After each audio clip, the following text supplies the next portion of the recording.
Hello everyone, मैं Lavkush Upadhyay biology faculty at Dakshina स्वागत करता हूं आप सभी का दक्षिणा ई लर्निंग प्लेटफॉर्म पे। तो आज का जो हमारा टॉपिक है वो है right improvement in food resources, lecture number 3। So today I am going to discuss about crop management. अब मैं यहाँ पे क्रॉप मैनेजमेंट के बारे में डिस्कस करने जा रहा हूँ। What is exactly crop management and किस तरीके से आप ये क्रॉप मैनेज करते हैं। You must understand about this. So listen carefully about the crop management. About what? About crop management that I am going to discuss in detail today. तो what exactly I am going to discuss about the crop management. ये generally क्या होता है कि जो crop management है, that crop management depends upon the farming practice and agriculture techniques, right? This depends upon the farming practice and agriculture technology that is opted by farmers. Crop production management. Crop production management की बात कर रहा हूं मैं, ठीक है। This crop production management it depends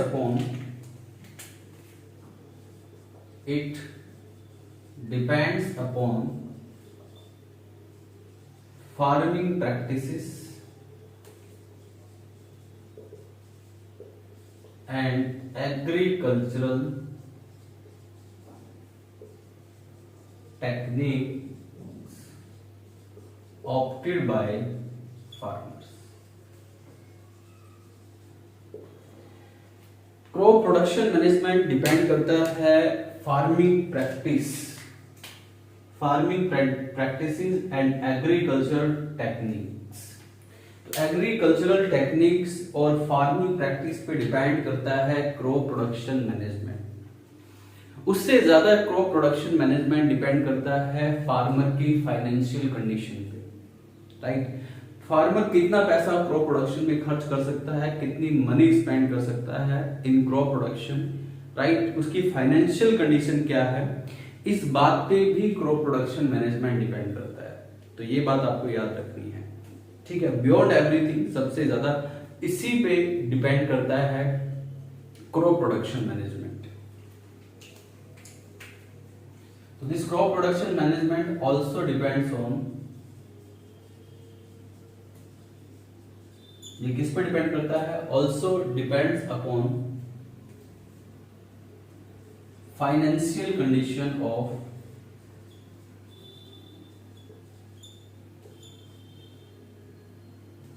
farmers. ये farmers की फाइनेंशियल कंडीशन पे भी डिपेंड करता है। जो क्रॉप प्रोडक्शन मैनेजमेंट है that also depends upon right financial condition of farmers. अब क्रॉप प्रोडक्शन मैनेजमेंट में सबसे पहले मैं बात करना चाह रहा हूं न्यूट्रिएंट्स मैनेजमेंट की, कि किस तरीके से क्रॉप प्रोडक्शन मैनेजमेंट में न्यूट्रिएंट्स मैनेजमेंट किया जाता है। न्यूट्रिएंट्स मैनेजमेंट की मैं बात करता हूं। अगर बात की जाए न्यूट्रिएंट्स मैनेजमेंट की, न्यूट्रिएंट्स मैनेजमेंट प्लांट्स के जो न्यूट्रिएंट्स होते हैं वो सॉइल से लेता है, एयर से लेता है एंड वाटर से लेता है। Sources of nutrients for the plants, soil, water and air. Sources for plant nutrients, जो प्लांट न्यूट्रिएंट्स के सोर्सेज होते हैं ये एयर, वाटर एंड सॉइल। ये तीनों ही न्यूट्रिएंट्स सोर्सेज हैं प्लांट के, ये बात आपको याद रखनी है। एयर से मिलने वाले जो न्यूट्रिएंट्स है प्लांट को, जो एयर से न्यूट्रिएंट्स मिलता है, कार्बन मिलता है एंड ऑक्सीजन मिलता है, ठीक है। कार्बन एंड ऑक्सीजन इन दोनों को ऑब्टेन करता है, खासकर CO2 को ऑब्टेन करता है एयर से। वहीं अगर मैं बात करूं वाटर से मिलने वाले जो न्यूट्रिएंट्स है प्लांट्स को, वो मिलते हैं हाइड्रोजन एंड ऑक्सीजन, ठीक है। सॉइल से तो और भी काफी सारे nutrients, maximum nutrients of the plants, generally plants obtain from the soil. Soil से जो ऑब्टेन करते हैं plants nutrients, there are so many nutrients, ठीक है।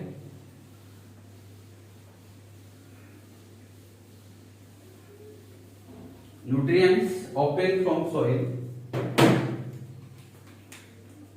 सॉइल से ऑब्टेन करने वाले जो न्यूट्रिएंट्स है लाइक आयरन है, जिंक है, राइट, कॉपर है, कैल्शियम है, फास्फोरस है, सल्फर है, पोटेशियम है, सोडियम है, ये सब सॉइल से ऑब्टेन करने वाले न्यूट्रिएंट्स हैं। अब प्लांट्स में जो न्यूट्रिएंट्स होते हैं वो मेनली टू टाइप्स के होते हैं। How many types of nutrients in plants? Two type के, ठीक है। There are two types of nutrients in plants. एक होते हैं मैक्रो न्यूट्रिएंट्स, दूसरे होते हैं माइक्रो न्यूट्रिएंट्स। अब मैक्रो न्यूट्रिएंट्स क्या है? अगर मैं बात करूं मैक्रो न्यूट्रिएंट्स की, तो macro nutrients these are the nutrients which required in large amount. Plant को ऐसे न्यूट्रिएंट्स जो कि लार्ज अमाउंट में रिक्वायर्ड होते हैं वो मैक्रो न्यूट्रिएंट्स हैं। These nutrients required in large amount, ये लार्ज अमाउंट में रिक्वायर्ड होते हैं। इसमें जैसे कि नाइट्रोजन है, फास्फोरस है, पोटेशियम है, कैल्शियम है, कार्बन है, हाइड्रोजन है, ऑक्सीजन है, ये सारे न्यूट्रिएंट्स मैक्रो न्यूट्रिएंट्स की कैटेगरीज में आते हैं क्योंकि ये प्लांट्स को लार्ज अमाउंट में चाहिए। ऐसे न्यूट्रिएंट्स को आप मैक्रो न्यूट्रिएंट्स कहते हैं। वहीं कुछ न्यूट्रिएंट्स ऐसे होते हैं जिनको माइक्रो न्यूट्रिएंट्स कहते हैं, ठीक है।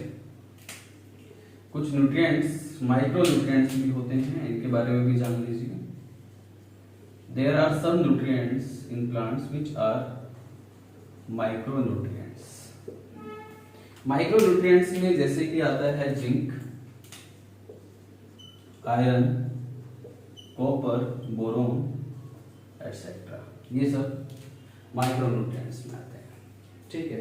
तो प्लांट्स को दोनों टाइप के न्यूट्रिएंट्स की रिक्वायरमेंट होती है, वो भी जो मेजर क्वांटिटी में चाहिए जिनको आप मैक्रो न्यूट्रिएंट्स कहते हैं, एंड वो भी जो लेस अमाउंट में चाहिए जिनको आप माइक्रो न्यूट्रिएंट्स कहते हैं, राइट। तो न्यूट्रिएंट्स मैनेजमेंट में ये जो न्यूट्रिएंट्स रिक्वायरमेंट होती है, राइट, ये न्यूट्रिएंट्स जो रिक्वायरमेंट होगी वो कहाँ से फुलफिल होगी? For fulfilling the nutrients requirement by the plants, farmers use certain kind of sources. कुछ सोर्सेज का प्लांट्स में प्लांट प्रोडक्शन के लिए, क्रॉप प्रोडक्शन के लिए फार्मर्स इस्तेमाल करते हैं, ठीक है। There are some sources used by farmers, जो कि फार्मर्स इस्तेमाल करते हैं फॉर इंक्रीजिंग न्यूट्रिएंट्स वैल्यू और fertility power of soil. Soil की फर्टिलिटी पावर को बढ़ाने के लिए, राइट, प्लांट्स में इन मेजर न्यूट्रिएंट्स को बढ़ाने के लिए, मैक्रो न्यूट्रिएंट्स को इंप्रूव करने के लिए, माइक्रो न्यूट्रिएंट्स को बढ़ाने के लिए, क्योंकि इन न्यूट्रिएंट्स के बिना प्लांट्स की लाइफ साइकिल कंप्लीट नहीं होती है। These nutrients are very essential and these are required for the completion of the life cycle of the plants. Without these nutrients, in the absence of these nutrients, plants growth can be retarded. For the proper growth of plant, for the better production, we need of these nutrients. And for the better production, plants use some sources, right, for increasing the nutrients value of the soil, or we can say for increasing the fertility power of soil. तो soil की fertility को बढ़ाने के लिए, nutrients की value को बढ़ाने के लिए ये जो फार्मर्स हैं ये कुछ न्यूट्रिएंट्स का इस्तेमाल करते हैं, कुछ न्यूट्रिएंट सोर्सेज का इस्तेमाल करते हैं जिससे कि सॉइल की फर्टिलिटी पावर को बढ़ाया जा सके। जैसे कि इसके कुछ एग्जांपल्स मैं आपको बता रहा हूं, जैसे कि इसमें आ जाता है number 1 manure, number 2 compost, number 3 vermi compost, ठीक है। तो मैन्योर, कंपोस्ट, वर्मी कंपोस्ट, ऐसी एक होता है green manure, even organic farming भी की जाती है। तो दीज आर सर्टेन सोर्सेज जिसका इस्तेमाल करके फार्मर्स जो है न्यूट्रिएंट्स वैल्यू को बढ़ाता है, खासकर सॉइल में न्यूट्रिएंट्स वैल्यू को बढ़ाता है। इसके अलावा फार्मर जो है न्यूट्रिएंट्स वैल्यू को तो बढ़ाता ही है, राइट। इसके अलावा प्लांट फार्मर्स जो है वो क्या करते हैं, फार्मर्स जो है जनरली, ठीक है, इन सोर्सेज का इस्तेमाल करके न्यूट्रिएंट्स को, फर्टिलिटी को बढ़ाने का काम करता है, ठीक है। तो ये कुछ सोर्सेज हैं, ठीक। तो यहाँ पे इन सोर्सेज का हम इस्तेमाल करते हैं, राइट, बढ़ाने के लिए, ठीक है, सॉइल की फर्टिलिटी पावर को बढ़ाने के लिए, ठीक है। और यहाँ पे एक इम्पोर्टेंट सोर्स और मैं आपको बता दूं, जिसे आप कहते हैं फर्टिलाइजर्स, जिसे आप फर्टिलाइजर्स कहते हैं, ये भी और लिखिएगा। तो इन्हीं सब सोर्सेज के बारे में आज हम डिस्कस करते हैं, ठीक है, ध्यान दीजिए।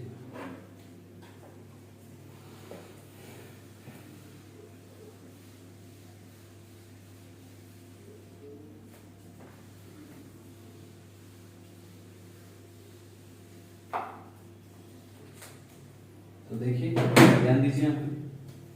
तो these sources are, number one is manure. Manure generally produced by the decomposition of waste, animal excreta, plant waste, ठीक है, जितने भी वेस्ट होते हैं उन वेस्ट को डिकम्पोज करने से मैन्योर को बनाया जाता है, ठीक है। Manure formed by the decomposition of plants and animal wastes, इन सबको डिकम्पोज करके बनाता है। And for decomposition, this decomposition performed by bacteria, fungi perform करते हैं डिकम्पोजिशन, जो कि मैन्योर बनाने में हेल्प करते हैं। Bacteria and fungi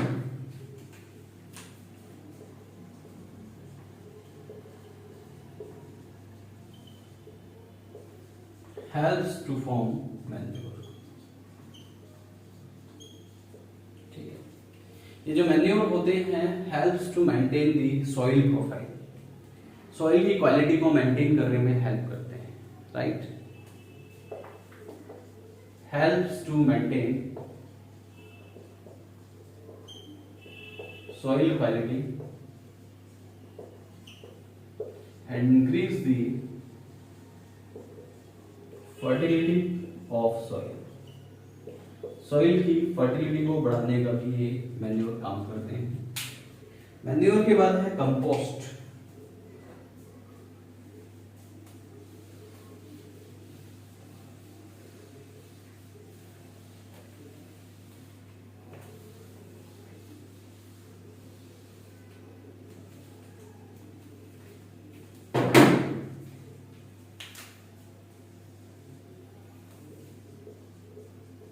compost generally compost कैसे बनाई जाती है, जितना भी एनिमल वेस्ट होता है, राइट, या प्लांट वेस्ट को या लिविंग वेस्ट को, right, digging and put inside a dig, ठीक। तो जमीन में गड्ढा खोद के हम वहां पे इसको डाल देते हैं and that should be left, right, जिससे कि वो अपने आप कंपोस्ट बना देता है। तो for production of compost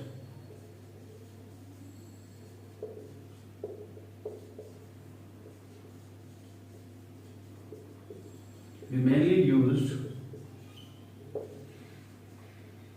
animal dungs, animal dungs का इस्तेमाल किया जाता है, ठीक है। तो गड्ढा खोद के गड्ढे के अंदर बंद कर दिया जाता है माइक्रोबियल एक्टिविटी के लिए, ये छोड़ दिया जाता है जिससे कि फर्टिलिटी पावर ऑफ सॉइल बढ़ सके, राइट। तो ये है कंपोस्ट। कंपोस्ट के बाद हम इस्तेमाल करते हैं ग्रीन मैन्योर। एक होता है ग्रीन मैन्योर। ग्रीन मैन्योर में जनरली हम प्लांट्स का इस्तेमाल करते हैं, कुछ हर्ब्स का इस्तेमाल करते हैं, राइट, कुछ वीड्स का इस्तेमाल करते हैं। Mainly use plant waste, right, जैसे कि यहाँ पे यूज किया जाता है लेगुमिनस प्लांट्स को, because the roots of leguminous plants, right, having the rhizobium bacteria, और ये राइजोबियम जो होता है क्या करता है, increase fertility of soil, soil की फर्टिलिटी को बढ़ाने का काम करता है, right, and helps in nitrogen fixation, और ये नाइट्रोजन फिक्सेशन को भी परफॉर्म करता है। So you must understand about this also. So this is about rhizobia. Leguminous plants का इसमें ज़्यादा इस्तेमाल किया जाता है, प्लांट वेस्ट का इसमें ज़्यादा इस्तेमाल किया जाता है, लीव्स वगैरह का इस्तेमाल किया जाता है ग्रीन मैन्योर को बनाने के लिए, राइट। इसके अलावा हम यहाँ पे जो यूज करते हैं दैट इज फर्टिलाइजर्स। फर्टिलाइजर्स का भी इस्तेमाल किया जाता है, ठीक है। फर्टिलाइजर्स जो होते हैं ये केमिकल्स होते हैं, कॉमर्शियली प्रोड्यूस किए जाते हैं। You must understand about this also.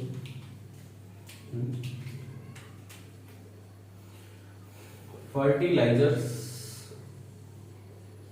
अगर मैं फर्टिलाइजर्स की बात करूं, these are the chemicals, right, chemical nutrients हैं ये, विच आर कॉमर्शियली प्रोड्यूस, ठीक, chemical nutrients which are commercially produce, जिनको कॉमर्शियली प्रोड्यूस किया जाता है। These are the chemical nutrients which are commercially produce, इनको कॉमर्शियली प्रोड्यूस किया जाता है, राइट। यहाँ पे फर्टिलाइजर्स इन केमिकल्स का इस्तेमाल करते टाइम हमें कुछ सावधानी रखनी होती है। There are certain precautions we need to take before the using of such fertilisers और सच केमिकल्स। तो यहाँ पे जो प्रिकॉशंस हैं before the using of fertilisers और द केमिकल्स, ये जो प्रिकॉशंस हैं ये क्या क्या है, you must understand about this. तो ये जो प्रिकॉशंस हैं, राइट, जो कि हम फर्टिलाइजर्स का इस्तेमाल करते टाइम हमें लेने चाहिए, जैसे कि excessive irrigation should be avoided. जो एक्सेसिव इरिगेशन है उसको अवॉइड करना चाहिए, ज्यादा इरिगेशन नहीं होना चाहिए, ज्यादा खेतों में पानी नहीं देना चाहिए। उससे क्या होगा, due to excessive irrigation,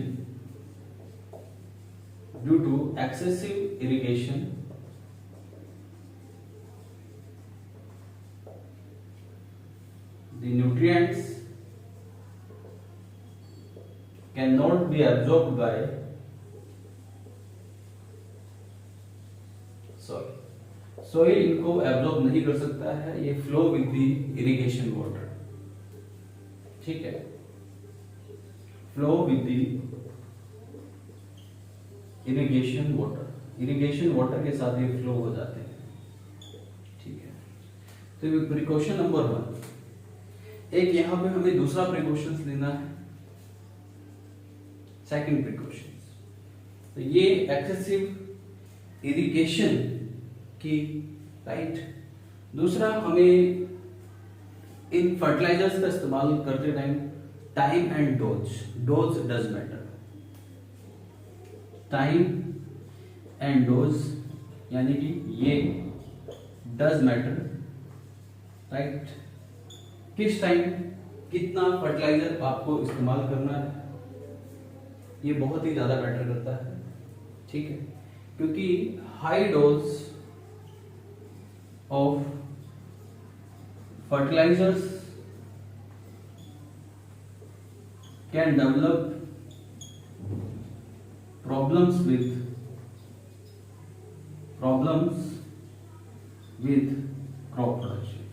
crop production के लिए हाई डोज प्रॉब्लम्स क्रिएट कर सकती है। प्लांट्स की ग्रोथ हाई डोज पे रिटार्डेड हो सकती है, राइट। तो टाइम एंड डोज बहुत ज्यादा मैटर करता है इन फर्टिलाइजर्स का। और तीसरा जो पॉइंट है यहाँ पे, इसके जो हार्मफुल इफेक्ट्स हैं, ठीक है, हार्मफुल इफेक्ट्स, ठीक, इसके क्या क्या हार्मफुल इफेक्ट्स हो सकते हैं, फर्टिलाइजर्स के जो हार्मफुल इफेक्ट्स हैं, ये क्या है, नॉन बायोडिग्रेडेबल पॉल्यूटेंट्स होते हैं। नॉन बायोडिग्रेडेबल पॉल्यूटेंट्स होते हैं These can interfere with the biological property of soil and reduce the soil fertility. Interfere with the biological property of soil. Soil की biological properties के साथ ये interfere करता है और soil की biological property maintain नहीं रह पाती है, and that's why long term use of fertilizers can reduce the soil fertility. ठीक है.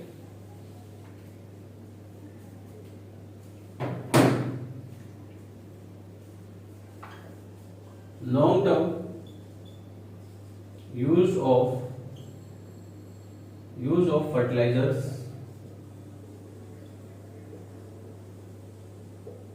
can reduce the soil fertility. Long term use of fertilizers का long term use जो है soil की fertility को भी reduce कर सकता है, right? So this is all about crop production management and this is all about fertilizers. ठीक है, तो आज के टॉपिक में बस इतना ही, आज के लेक्चर में बस इतना ही. अब मिलते हैं अगले टॉपिक के साथ. तब तक के लिए thank you very much. Bye bye, take care.